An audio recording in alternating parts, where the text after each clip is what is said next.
Labas. Piliulės poilsiauja iki lapkričio 3 dienos, o su ta mintim ir piliulė.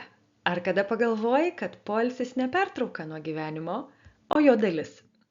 Neuromokslininkai iš Stanfordo universiteto pabrėžia, kad poilsio metu mūsų smegenys aktyvuoja vadinamąjį default mode network, tai režimas, kai mintys lėtėja, bet kūrybiškumas auga.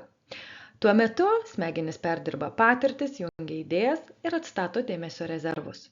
Panašiai kaip raumenys po treniruotės, protas stiprėja ne darbo, o poilsio metu. Tyrimai rodo, kad žmonės, kurie planuoja trumpas poilsio pauzes, yra kūrybiškesni, produktyvesni ir emociškai atsparesni. Poilsis tai ne prabanga, o būtina ilgalaikio efektyvumo sąlyga. Tas pats kaip muzika, be tylos, tarp natų nebūtų melodijos.